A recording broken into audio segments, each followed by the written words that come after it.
standing right now on Roundhouse Point on Burlington's waterfront, and the reason that Steve Goodkind, who is the health officer for the city, and the city's chief engineer are standing here right now is in order to begin a discussion of the sewage problem in the city of Burlington, what the problem is, and how the city intends to solve the problem. The reason that we're standing right here is that in many ways that is a symbol. That concrete structure over there is a symbol of what the problem is. Now, we can't photograph it from here, otherwise we'd have to be out in the lake in order to do it properly. But underneath that concrete structure is essentially a tunnel, a large tunnel. And when there is an intensive rainfall in the city of Burlington, the stormwater becomes mixed with the sanitary waste. And because the volume is so great that our sewer system can't accommodate it, that waste streams directly into Lake Champlain, primarily through this antiquated structure right here. Steve, on a bad night, first of all, let me ask you, how often, during this summer, we know that the beaches were closed on a number of occasions because the waste ended up here and it migrated over to North Beach over there and then to Letty Park over there. For a start, how often during the course of the year does this overflow, combined sewer overflow, take place? Of course, it varies year by year. It varies on the number of storms. I'll say 20 to 30 times a year. Ironically, this summer, my guess is we probably didn't have the normal amount of overflows take place, but those that did were very, very severe. We didn't have much rain this summer, but a few times it rained, they were large storms, and they caused a lot of our problems. Okay, which resulted in the closing down of the... Especially the storm people probably most remember, the one in July during those hottest days.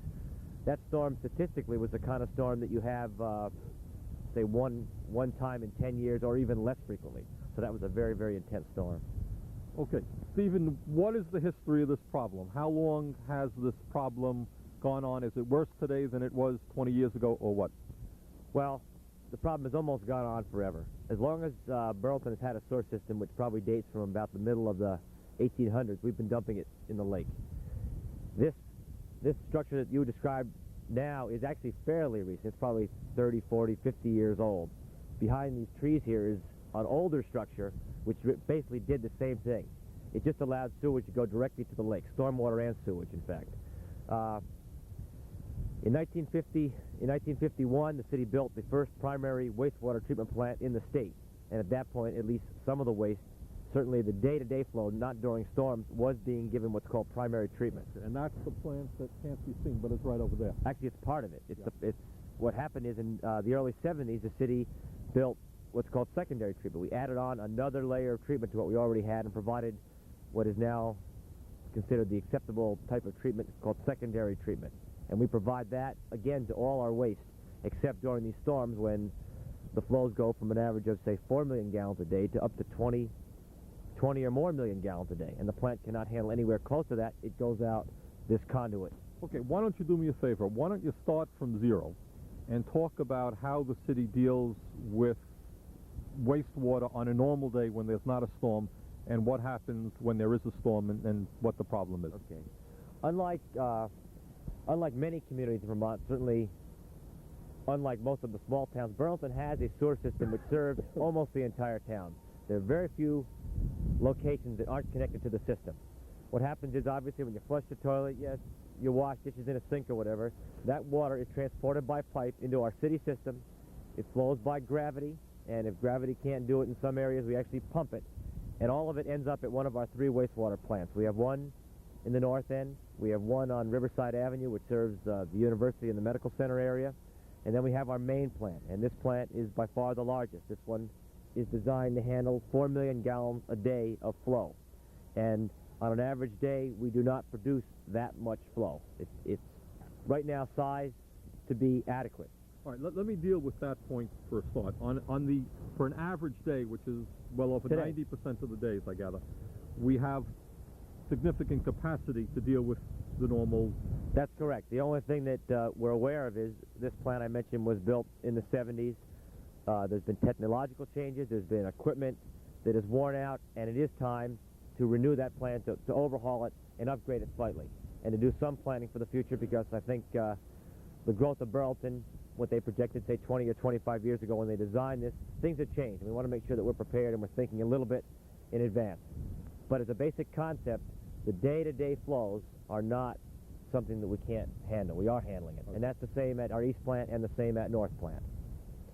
What happens is, though, when we get a rainstorm, and let me go back a step, actually. I mentioned these pipes that take the waste from your home and deliver it to the plant. Also, and I don't say it's by design, it seems to be more by tradition or convenience, in most areas of the part of the city served by the North plant, which includes what people think of as the north end of Burlington, the hill section, the south end, the downtown area, we have catch basins that are also connected to this same system. And that means when it rains, we're not only dealing with the flows from homes and businesses, but we're dealing with a huge amount of water that comes very rapidly into our system from the storms. This treatment plant cannot handle that, and in fact, if we were to try and run that flow through the treatment plant, we would probably wash it out. The plant itself is it's a biological and mechanical system, and if we run too much flow through it, all this stuff would just wash right through, and we'd be left with some empty concrete tanks full of well, just water. They would not have the ability to treat that water. There would not be the bacteria to digest the waste and to process it. So we can't run that through the plant. The plant is not big enough, and in fact our system hydraulically is designed to not let that happen. When the plants were put on, what they did was they took this system, which was letting waste go directly to the lake, and up until 1951 that's exactly what happened with 100% of Burlington's waste. Is that right? Up until 1951 all of Burlington's waste went directly into the lake? All of it. In fact, the entire state of Vermont, nobody had treatment. We were the first to put any kind of treatment in, so that's the way it was statewide. What we did was, or what they did was, they teed off of this main line and put the plant off to the side there. So the plant takes now the normal daily flow, but as soon as we get a rainstorm, we go back to the pre-1951 condition, and most of the flow goes directly to the lake. It goes out this structure that we see here, which was, as I say, a newer structure compared to the old one, and if we get the right types of wind, water temperature is correct, currents are correct, it ends up flowing along the lakefront in the general direction of North Beach, or with the wind direction being the opposite, it'll flow in a southerly direction down towards Shelburne Bay. One thing we don't know, and something that I am learning more and more each day, is there's very little information on Lake Champlain, and there's no good information on Burlington Bay describing the currents, stratigraphy of the lake, the so-called limnology of the lake.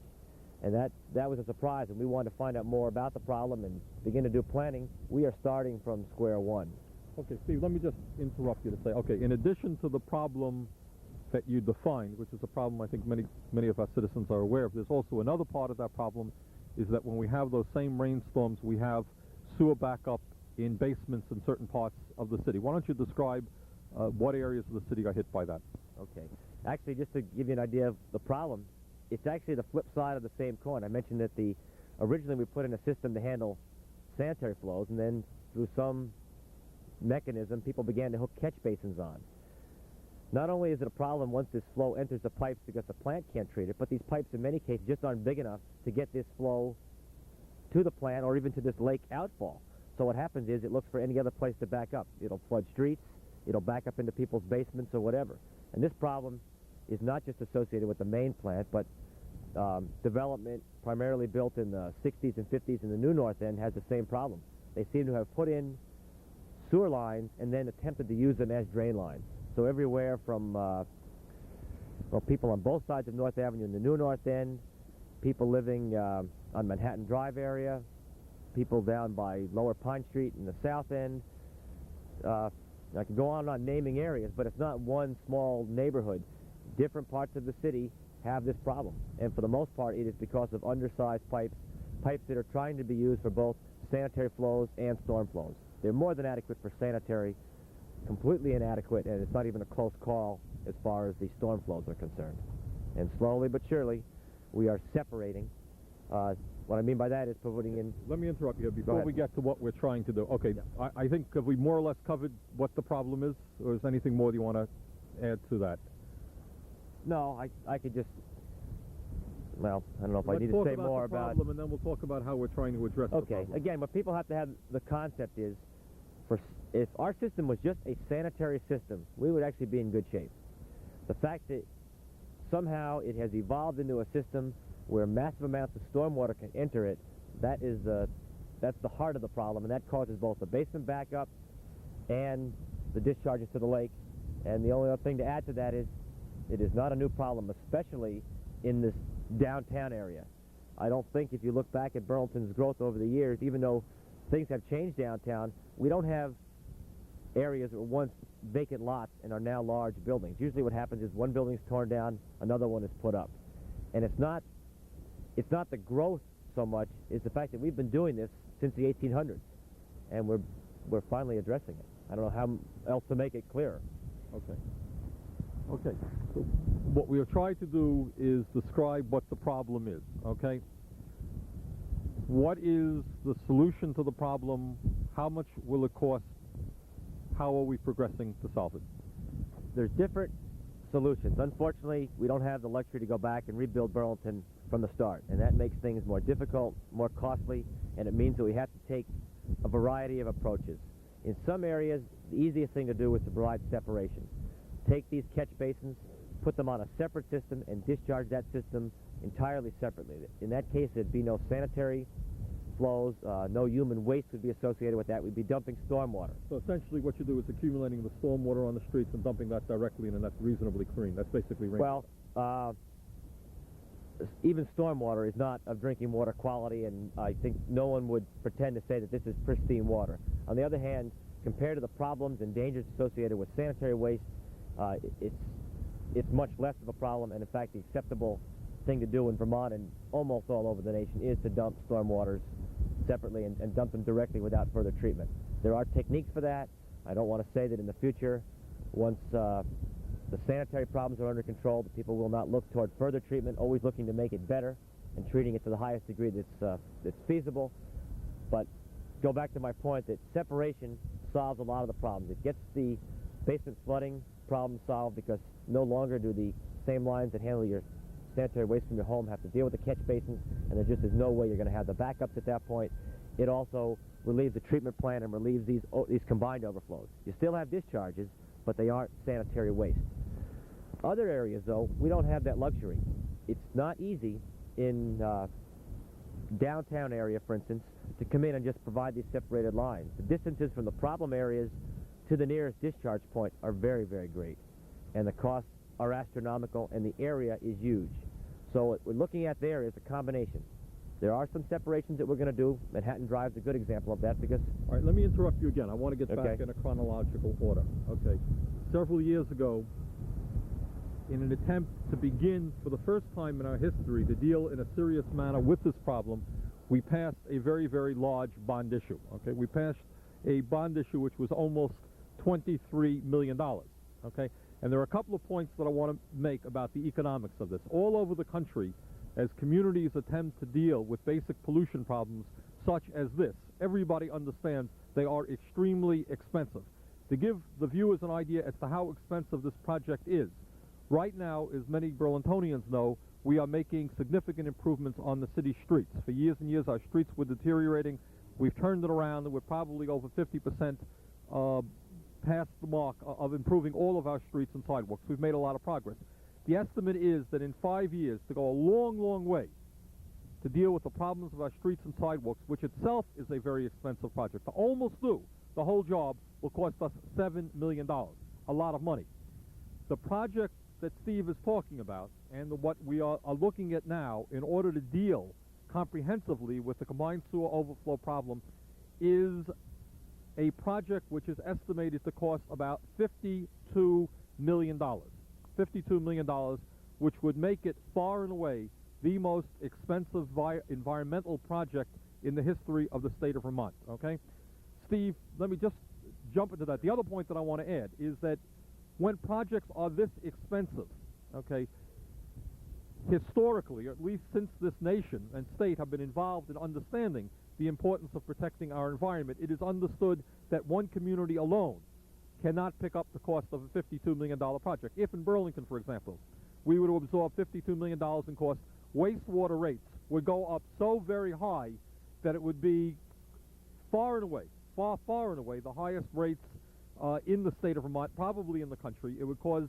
a lot of devastation to many people who would have a hard time paying those bills. So what has been understood in the modern history of this country is that clearly you need a partnership between the federal government, the state government, and the local government.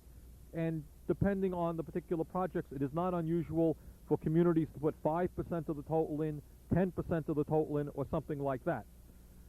The city passed a $23 million bond issue several years ago. Steve, why don't you go from there and talk about how we got to $52 million, and then I can get into the negotiations with the state in a minute. Okay.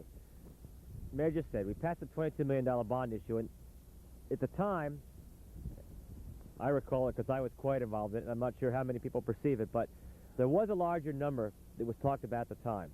What we had was a $22 million bond issue, which was designed to solve certain specific problems. We wanted to work on the basement flooding. We wanted to make sure that our treatment plants were modern, efficient, and running well. And then a third thing was to allow for growth if that growth was likely to occur. The other number that we had, though, we had an engineering study done on it, was what we could do about the CSOs, the combined sewer overflows. And we had a number developed by our engineers of about a $20 million project. In other words, we were looking at about $42 million, and if you threw in all the contingencies and the other work, you're probably very, very close to $50 million even then. At that point, it was quite clear, as the mayor's already said, though, there's no way the city is going to vote a $50 million bond issue to deal with that, because there was no way the city could afford or would want to afford the rates that would be associated with it. So what we did was we had a lot of discussions with the state. We realized that there were certain things that we were going to have to fund and were not going to be fundable through any state or federal grants, but other things, including the CSO work, the indication was would be fundable, and in fact, the state would be gearing up in the near future to do just that. So we put forth a $23 million bond issue for the things that we thought we would have to handle ourselves, and we set aside for a short term until the state funding came around the major CSO work. Now what's happened, and things always seem to change, the state program is changing in part because they have changed their philosophy, and in part because the federal law which funds it and where the state derives most of its funds has also changed. We're not now looking at an indefinite flow of money, and we don't have the luxury of waiting a few years to get the CSO work done.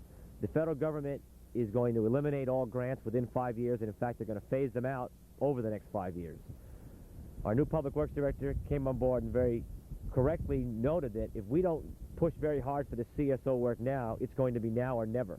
We have gone back, put together a comprehensive plan that includes the CSO work, the treatment plant work, the separation work, all in one package. It's called the facilities plan. And that facilities plan now has this $53 million price tag associated with it. That's how it's evolved. It isn't as if it's the first time it's been thought of, but you can only do so much, and you can't get blood out of a stone. Initially, we thought we could afford to wait a short term and that plenty of federal money would be around. Now that doesn't look like that's likely, at least for the long term, so we're working very hard in the short term to take advantage of what's there now, and there is a $53 million tag on it at this stage. Okay, Steve, if we receive the $53 million check tomorrow, okay, and we began work, exactly what will we accomplish? Like all projects, there's a lot of engineering that has to take place. Some of it is fairly far along, some of it is not very advanced. Certain things like the separation work, we're ready to go on that. And if we had the money now, we would start that work. Actually, in this case, we'd probably start it in the springtime. There's and no where sense exactly would we start the work? Major parts of it, in fact, the major piece is in the new north end. That's where separation is most practical, and the largest segment of the system would go in there. There's also a very large section in the Manhattan Drive area, and then there's smaller sections around the city. There's smaller pieces. One major thing, at least in impact, would be we have an outfall not only standing behind us right here, but there's one a little further up at College Street. It's not as large. Its impact is probably not as great, but we're going to consolidate those outfalls and bring them near the treatment plant. So another major piece would be to bring the College Street overflow and the Main Street into one location where they can be handled. That type of work, or at least most of the separation work, that not included, is ready to go. The treatment plant upgrades are a little bit more complex. The main treatment plant upgrade not only involves treating for sanitary waste, but it also is going to involve some type of a treatment system for the combined sewer overflows. What we're looking at now, and since there's a million different schemes on this, we have come up with one scheme that we think is the most cost-effective, but we are going to give it one more look-see. Basically, what we're going to do is provide at least what we call a first flush treatment, or primary treatment, to all storm flows, except those that are the 1 in 50-year storm. You could never design for that. It would cost you way more than you could spend. At this facility, we will be adding on certain components that would allow that to happen, so that all waste that comes in, whether during a storm or, well, during a storm, will at least receive primary treatment, and during normal conditions like we have now, of course, it will get the secondary treatment. The east plant and the north plant are a little simpler. Those are basically modernizing, upgrading, improving facilities, and there isn't a lot of study to be done with those. Those will move to engineering in the near future.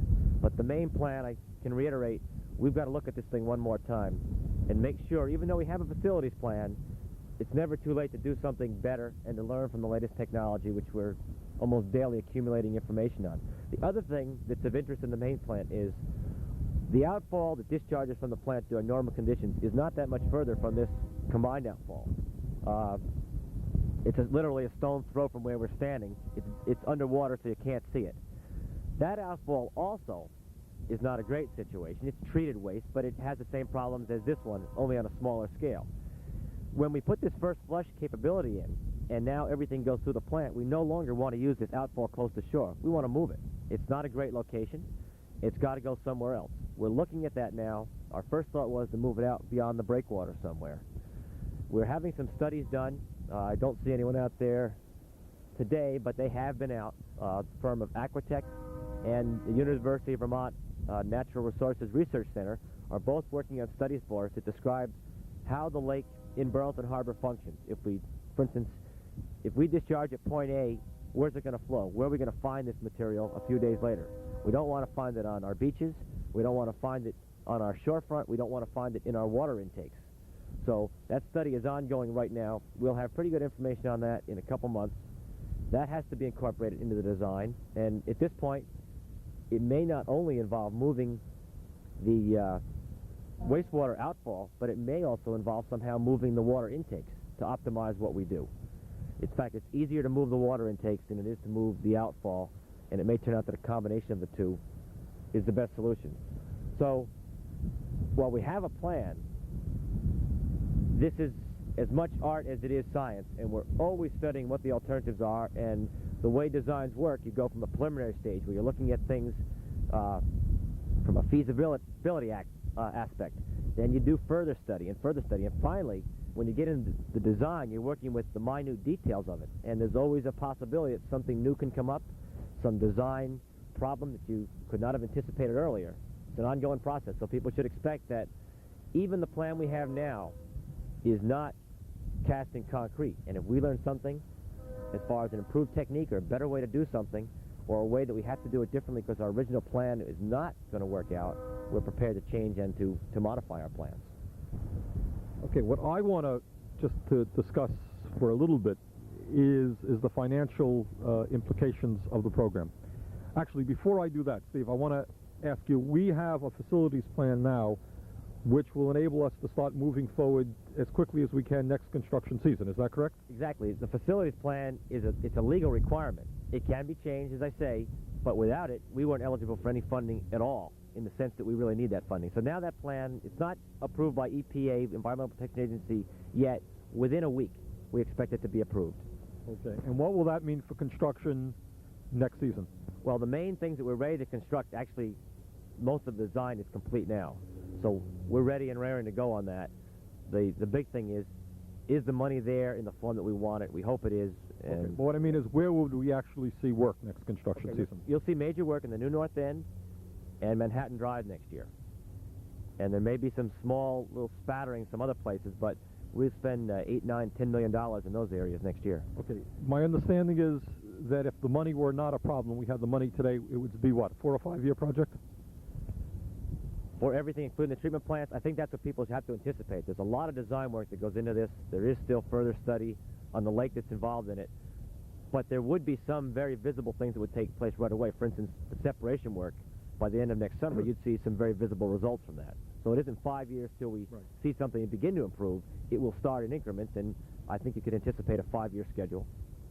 Okay, the one point that I want to reiterate, I've gotten a number of letters from people, and I think people are rightfully very concerned, the people of Burlington and the people of the state of Vermont are very concerned about what's happening, and I think we have become more conscious of the environment in general, and we all understand. I think you got to be a moron not to understand that this lake is clearly the most important resource that the people in this entire region have, and perhaps throughout the entire state of Vermont. The good news, and I think it is good news, the good news is that I think the state of Vermont is beginning to fully understand the problem that exists here. And I think that during the last several months, we have had some very positive negotiations with the state in terms of framing a city-state partnership which will financially implement the feasibility, the facilities plan that Steve was talking about. Now, what does that mean? What it means is, obviously, from the city's point of view, the city cannot afford to spend $52 million without driving many of the people, moderate and low-income people, literally out of the city because of skyrocketing wastewater bills. There has to be a partnership. The state understands that. What we are talking about, again, is an extraordinarily expensive project, far and away the most expensive environmental project in the history of the state of Vermont. During the last couple of months, I and other people in the administration have been meeting with representatives from state government, Mr. Menson, who's the Secretary of Administration, Mr. Lash, who's the Secretary of the Natural Resources Agency, and other people, environmental people, in trying to work out a mechanism which financially could be acceptable to the city and to the state so that we could develop a $52 million package so that we could begin work as we intend to next construction season. Okay, and the truth of the matter is that this is a very complicated issue, but my gut tells me that the discussions are going well, that both parties want to solve the problem.